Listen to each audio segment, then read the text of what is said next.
¿Qué es una computadora?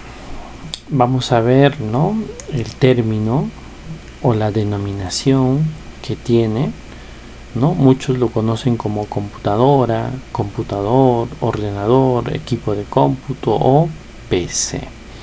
Su nombre varía dependiendo del país, del lugar, ¿no?, de la forma, del tamaño, ¿no?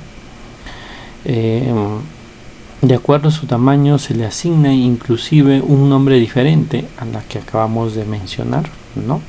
En definición, ¿no?, tendríamos que considerar ¿no?, en definición, la computadora es una máquina, ¿no?, digital, ¿no?, que recibe instrucciones de forma automática. Y todo esto es posible gracias a lo que son los procesos lógicos y aritméticos que ocurren en el CPU, o también llamado, pues, por sus siglas, ¿no?, unidad central de procesamiento.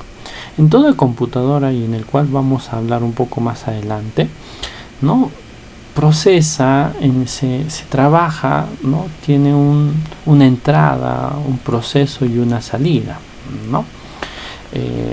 Por ejemplo, si hablamos del primer ítem, ¿no?, la primera de ellas, ¿no?, viene siendo, ¿no?, lo que es el término de la entrada, que son aquellos dispositivos o periféricos que nos permiten a nosotros como usuario poder introducir toda la información hacia la computadora. Esta información se compone de lo que son datos más las instrucciones que se van a ejecutar dentro de la computadora.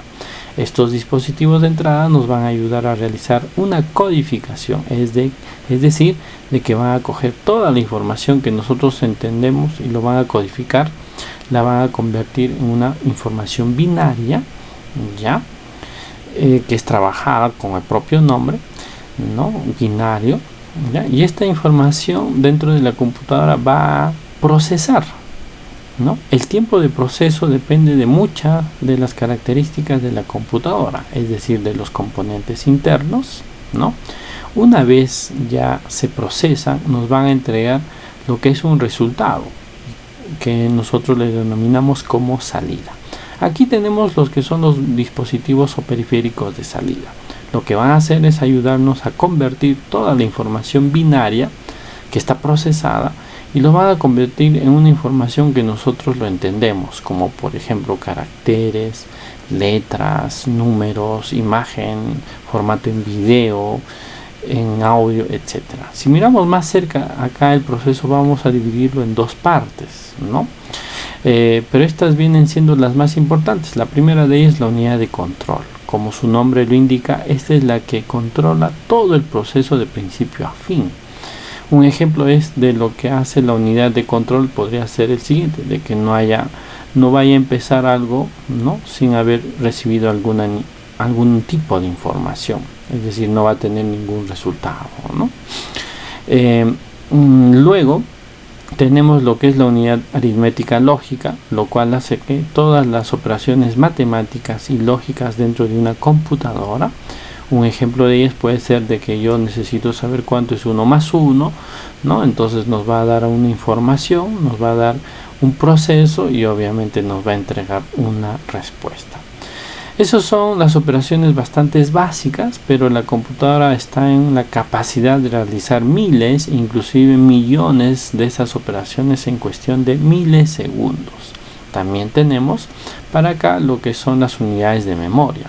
Resulta que toda esta información que se introduce en la computadora hasta que sale dicha información se tiene que guardar, se tiene que almacenar en alguna parte, y para eso tenemos por acá los que son las unidades de memoria, que son ciertos dispositivos, ya sean electrónicos, electromagnéticos, que se encargan de almacenar esa información, ya sea de forma temporal o de forma permanente, ¿no?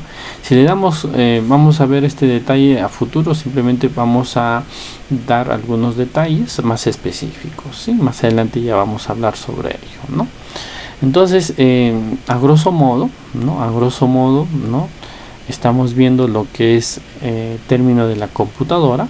También vamos a hablar lo que son los términos de los buses, ¿no? Y otros tipos de términos que vamos a estudiar en con este equipo, ¿no? Con este dispositivo que es pues bien conocido y utilizado por todos, ¿no? Que es la computadora. Dependiendo qué computadora nosotros tengamos, ¿no? De escritorio, ¿no? De portátil, un smartphone, ¿no? Dependiendo de la tecnología, los dispositivos que nosotros vamos a tener, ¿no? Nos va a dar pues la usabilidad, nos va a dar el proceso, va a trabajarse con estas etapas que hemos estado mencionando, y pues no, ya va a depender de las características que nosotros tengamos al frente en nuestra vivienda, en nuestro trabajo, en el ámbito educativo, etcétera, etcétera. Y no son las únicas, ¿no? Hay dispositivos, hay diferentes medios, ¿no? Características, ¿no? Que nos brindan ahora en la actualidad cuando hablamos de un computador, ¿no?